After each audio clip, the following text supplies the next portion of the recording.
bonsoir. Vous avez rencontré, je le disais, les acteurs du secteur de l'emploi. En quoi le passeport mobilité formation professionnelle est-il une chance ? Alors c'est une chance parce que cela permet de fédérer l'ensemble des acteurs en charge de l'emploi, de la formation, de l'insertion et de la sécurisation des parcours.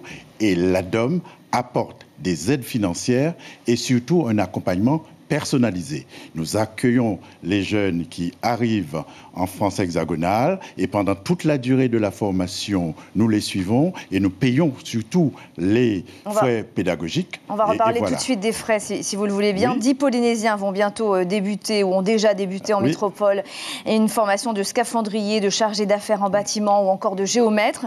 Leurs frais de formation, vous le disiez, seront pris en charge en plus d'une aide à l'installation et d'une allocation mensuelle.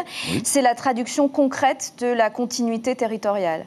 Absolument. Il faut que l'ADOM puisse donner le maximum de chances donc, aux demandeurs d'emploi dans les Outre-mer, mais aussi en Polynésie française pour qu'ils puissent accéder à ces formations-là que nous prenons en charge. Est-ce que vous avez le sentiment que les Polynésiens sont prêts à tenter l'aventure et à s'éloigner de chez eux, puisqu'ils ont la réputation d'être non seulement très chauvins, mais en plus de vouloir rester ici en Polynésie ? Alors, ils ont raison d'aimer leur pays, la Polynésie, mais en même temps, nous leur faisons des propositions concrètes pour leur permettre d'accéder à une qualification. Donc, c'est partir pour mieux revenir et pour rester dans le cadre d'un parcours professionnel sécurisé.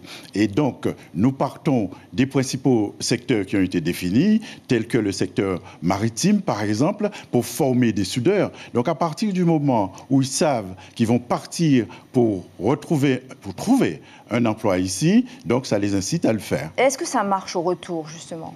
Alors, au retour, ça marche, d'autant plus qu'il y a une volonté, dès le départ, d'associer les branches professionnelles de telle sorte que nous puissions bien connaître les besoins en emploi et en qualification. Donc, ils savent à peu près vers quelles entreprises ils vont pouvoir se diriger. Il y a une telle attractivité en matière de besoins en emploi et en compétences que ça marche, oui.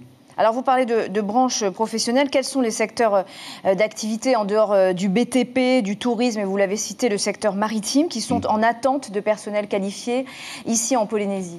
Alors, ce sont les secteurs qui ont été définis effectivement par le gouvernement de la Polynésie française, en liaison avec tous les acteurs des politiques de l'emploi. Qu'est-ce que vous avez retenu, vous, comme Alors, secteur ? moi, j'ai retenu, parce que j'ai visité des entreprises dans le secteur maritime qui avaient des métiers en tension, et notamment les métiers de soudeur, aluminium. Et donc, dès la deuxième fournée, parce que cette année, c'était des pionniers, en fait, première année 2018, l'année prochaine, deuxième année, et nous allons faire un effort particulier pour former des soudeurs en aluminium. Voilà. Vous avez déclaré qu'il manquait beaucoup de personnel qualifié en Polynésie. Est-ce que c'est pire qu'ailleurs, ou c'est à peu près la même chose dans tous les Outre-mer et dans l'Hexagone aussi ? Alors, ce n'est pas forcément pire qu'ailleurs, mais ce qu'il y a d'intéressant quand même en Polynésie, c'est qu'il y a une démarche d'identifier les secteurs prioritaires et ensuite d'identifier les emplois. Et par conséquent, les formations seront utiles pour la Polynésie française. Et donc, en termes de développement économique et social, ce sera positif, parce que vous n'êtes pas sans savoir que nous sommes en période de croissance ici actuellement. Florus Nestar, merci beaucoup d'avoir répondu à nos questions ce soir.